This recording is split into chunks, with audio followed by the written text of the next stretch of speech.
شما از گفتن اندیشه خود حذر دارید و یا اینکه میترسید که برای تنقید شما را تعقیب میکنند. این طور نیست. کنستیتوسیای جمهوری تاجیکستان به شما حقوق داده است. از حقوقهای خود استفاده نمایید. ماده 30 کنستیتوسیای جمهوری تاجیکستان با هر کس آزادی سخن، نشر، حقوق استفاده واسطه‌های اخبار کفالت داده می شود.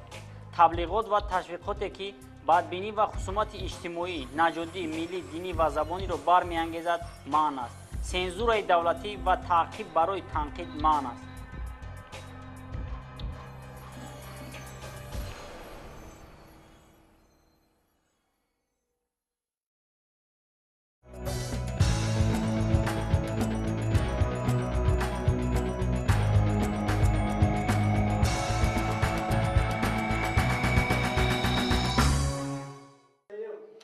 در مؤسسه دولتی لیسه کسبی تکنیکی ناحیه واسع این زنان و دختران در قطار مردان با آموزش اساسهای تکنولوژی اطلاعاتی مشغول هستند. دلافروز هاشیمووا با همین مقصد از شهر قرقانتپه به ناحیه واسع آمد. من به سبب اومدم که میفهمی حسابدان کار با کامپیوتر را از خود به خود آموزم. در آن صورت که در خانه بیکار بودم. از برای همون سبب اومدم که همین کتاب را برای خود آموزم که در آینده استفاده برم. چقدر وقت بیکار بودی؟ تخمین 10 سال بیکار بودم. برای هم اومدم که همین کتاب را از خود کنم که در آینده به خلق و ملت خود خدمت کنم. دلافروز هنر دوزندگی دارد. در برابر این میخواهد که اساسهای تکنولوژی اطلاعاتی را آموزد. او خوب درک نموده است که در شرایط امروزه به استفاده تکنولوژی اطلاعاتی کارش پیش نمی رود. کامپیوتر تکنیک حاضر زمان، حاضر همین تجهیزات با همین کامپیوتر همش وابسته است. تکنولوژی کارخانه‌های دولتی از کجایی که روی با همین کامپیوتر سر کار داره. کامپیوتر که ندانی در یگان ساحه دولتی کار قبول نمیکنه. برای دانستن کامپیوتر برای زن مهم است؟ بله مهم است. برای که در قانون حاضر حقوق زن و مرد برابر است. برای ما خواستیم که همین کامپیوتر رو از خود کنیم. در این گروه همراه دلافروز این دختران از دهات‌های گوناگون ناحیه واسع هستند. آموزش تکنولوژی اطلاعاتی آنها را به اینجا آورده است.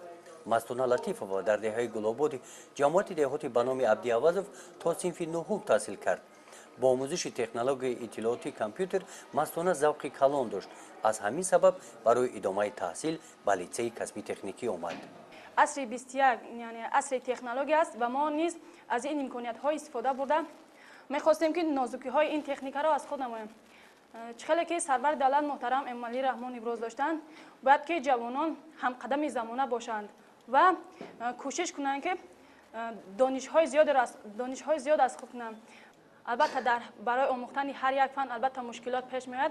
برای همین برطرف کردن همین مشکلی ها البته استاد و آموزگاران به ما خدمت میرسونند و استادمان همین نازکی های همین کسب رو با ما میآموزند و ما کوشش میکنیم که هر چی بهتر همین را اخذ کنیم.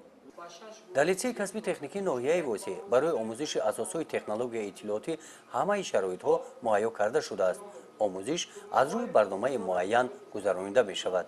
آموزش فن تکنولوژی اطلاعاتی یعنی که مخصوصا کامپیوتر نسبت به سالهای پیشتر خیلی فعال می باشد. مخصوصا زنان و دختران که بعضی‌هاشون در اویله‌هاشون مثال کمبودی پیدا می شود. حتما برای مثال دسترس کردن مثال موادها یا اینکه برای در پستی زندگی نزدن میان اینجا کسب می‌آموزند. یعنی که از سالهای پیشتر خیلی جلب دختران در همین ساحه یعنی که در کامپیوتر یعنی که آموزش کامپیوتر خیلی فعال می‌باشد. وابسته به سال شمار وابسته به سالان یعنی که زنان بیشتر مثال جلب شده است. خب زنانی هستند که مثال عملی یعنی که یاد میگیرند و اما نظریوی مثال کمی تنقیصی میکشند از وابسته یعنی که کمبودی‌های در زندگی پیش گذشته شده شد. اما زنانی هستند که مثال قابلیت فعال دارند یعنی که قابلیت فعال در چگونه هم نظریوی یاد می‌آموزند هم عملی کار میکنند که و یا مثال در آینده نیز کادری یعنی که کارمند خوبی دولت شدن نیز میتواند. مدت تحصیل 3 ماه می باشد. дар ин муддат ҳунаромӯзон аз ҷиҳати назариявӣ ва амалӣ оиди асосҳои технологияи иттилоотӣ маълумот пайдо карда метавонанд. дар ин гурӯҳ баъди моҳи дуюм духтарон дар компютер мустақилона кор мекунанд. ҳозира замонда 70 дараҷаи ҳамин литсеи касби техникиро мисол занон ташкил медиҳанд, ки махсусан ҳамаи онҳо барои компютер, яъне ки барои омӯзиши компютер ба ҳамин ҷо мисол барои сабақомӯзӣ меоянд, дарсомӯзӣ меоянд, ки компютерро дастрас кунанду омӯзанд, то ин ки дар оянда дар зиндагиашон пеш монанд. курсҳои омӯзишии компютерӣ технологияи иттилоотӣ бо ҷалби занон имсол аз ҷониби агентии меҳнат ва шуғули аҳолӣ дар ноҳияи восеъ ба роҳ монда шуд. агентии меҳнат ва шуғули аҳолӣ дар ноҳияи восеъ бо литсеи касби техникии ноҳия дар самти ҷалби занон ва духтарон барои омӯзиши асосҳои технологияи иттилоотӣ шартномаи ҳамкорӣ дорад. баъди анҷоми курсҳо хатмкунандагонро ба ҷойи кори муайян таъмин менамоянд. дар 9 моҳи соли 2017 320 нафар шаҳрвандонро ба касбҳои гуногун ҷалб намудем. аз он ҷумла ба касби омӯзиши асосҳои компютер 42 нафар занон ва духтарон ҷалб карда шуданд, ки ин 20 нафар дар ҷамоати деҳоти тугарак деҳаи шобика ва 20 нафар дар ҷамоати шаҳрак ҷалб карда шуданд. мақсад аз омӯзиши асосҳои омӯзиши компютер ин аст, ки метавонанд шаҳрвандон ба корҳои фардӣ машғул шаванд. дар хона гирифта ҳамун компютерро ба корҳои фардӣ машғул шаванд, ё ки дар ягон ташкилоту муассисаҳо ба кор ҷалб карда шаванд. аз 42 нафаре ки ба омӯзиши асосҳои компютер ҷалб карда шуда буданд, аз инҳо 31 нафарашонро занон ва духтарони хонашин ташкил мекунанд. айни замон аз ин занон ва духтарони хонашин 2 нафар дар мақомоти иҷрои ҳукумати давлатӣ ба кор машғул шуданд ва дигарҳо дар истеҳсолот кор карда истоданд. қаҳрамони дигари мо Дилафрӯз Абдулҳақова мебошад. Дилафрӯз ҷонишини мудири шуъбаи кор бо занон ва оилаи мақомоти иҷроияи ҳокимияти давлатии ноҳияи восеъ шуда кор мекунад. аз технологияи иттилоотӣ васеъ истифода менамояд. тариқи телефони мобилӣ аз сомонаҳои иҷтимоӣ бо хабари рӯйдодҳо шинос шуда барои худ ғизои маънавӣ мебардорад. инҳо бисёртар дар назар дорам. телефон қатӣ шахсан худам телефон қатӣ истифода мебарам, чунки дар хона ва дар кор дар ҳама ҷо дар ҳама соҳаи ҳама лаҳзада дар дастам ҳаст, дастрас аст. ҳабба компютер қатӣ компютер дар хонаам бошад, дар чизам бошад, дар роҳ дар як кори дигар мушкилӣ мешавад. фарз кардем ин бо дар роҳ ҳаст, мерам ягон шаҳри дигар, хай душанбе аллакай мисол тоҷикистони хмона медонем, ягон шаҳри дигар мера харита пайваст мекунем, через интернет мекунем, ба воситаи интернет мекунем, харитаро месозем, ҳамун суроғаи будагира интернет қатӣ мегӯяд, мисол хадат меравӣ. и хубиш дар телефонҳо ҳамина, ки дар бартай, дар ҳар ҷое ки бошӣ ҳамин корта мезанем, мегирем. Дилафрӯз курси семоҳаи омӯзиши технологияи иттилоотиро дар литсеи касби техникии шаҳри Кӯлоб хатм кардааст. муддати 5 сол дар мактаб ба сифати муаллими фанни компютер кор кард. дониш ва таҷрибаи дар ин соҳа доштаашро ба назар гирифта ӯро барои кор ба ҳукумати маҳаллӣ даъват карданд.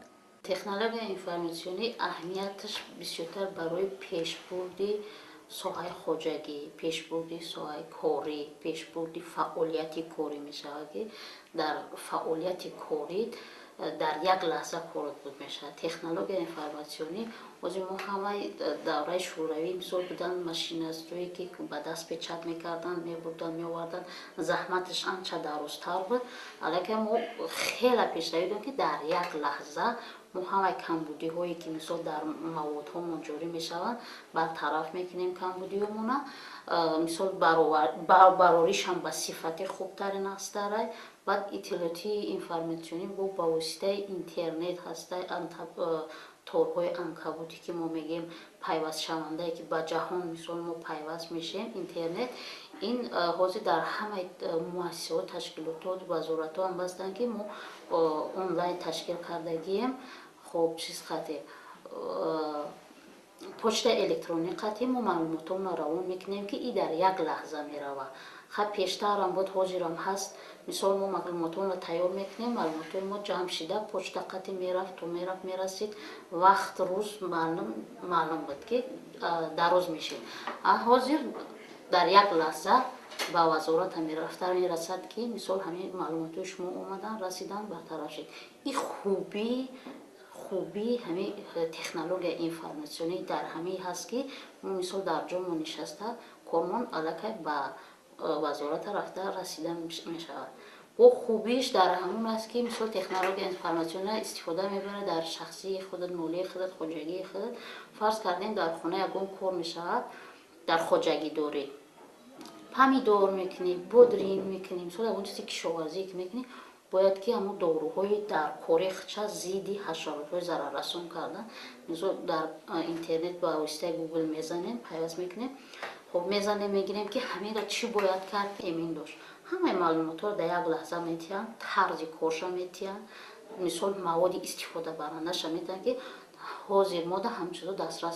занону духтарон баъди хатми курсҳои омӯзиши компютерӣ дар ташкилоту муассисаҳо ва мақомотҳои гуногуни давлатӣ кору фаъолият доранд. шаҳноза раҷабова шахси масъули комиҷроияи ҳизби халқи демократии тоҷикистон дар ноҳияи восе мебошад.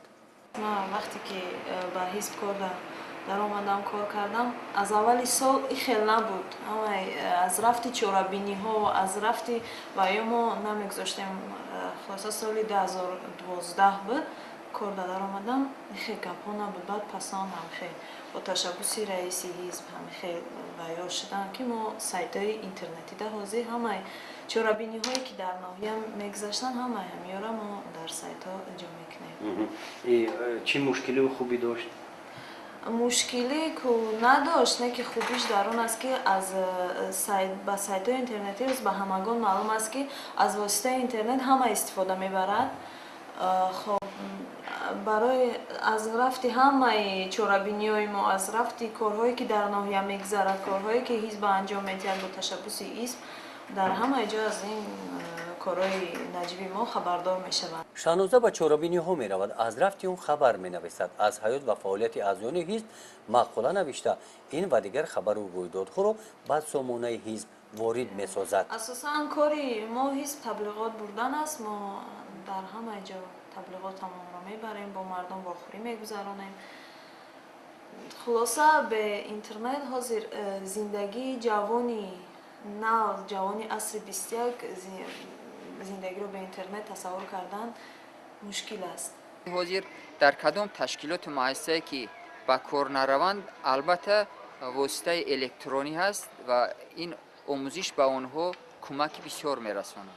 бе донистани компютер ҳозир корро бурдан мушкил аст. замони имрӯзара ҳар як нуқтаи ҳар як коре ки мо иҷро мекунем ба воситаи компютер мекунем, яъне ки ба воситаи техникаи муосир мекунем ки ҳар як коре ки мо иҷро мекунем, ҳар як рақаме ки мо мисол зел мекунем ё ки дохил мекунем, коркард мекунем, ба воситаи компютер иҷро карда мешавад.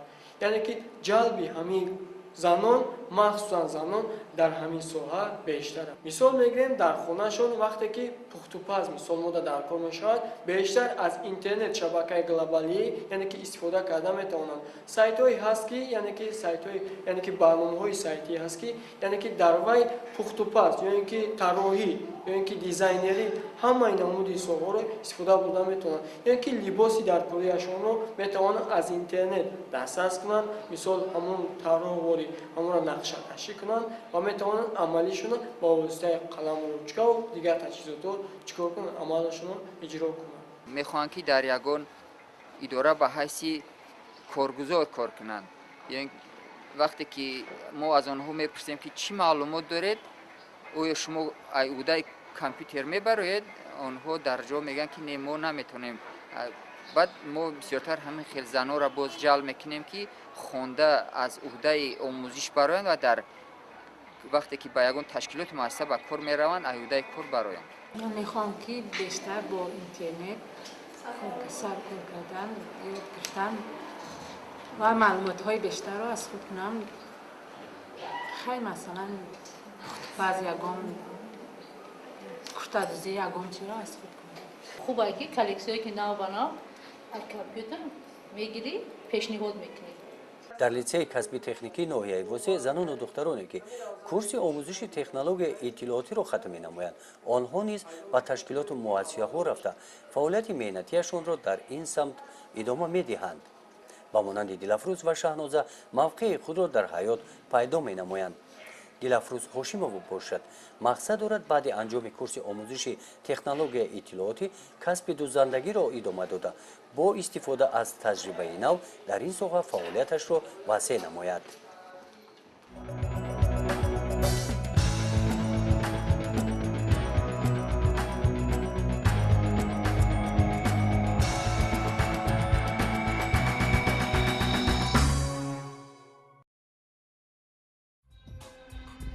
шумо аз гуфтани андешаи худ ҳазар доред ва ё ин ки метарсед ки барои танқид шуморо таъқиб мекунанд?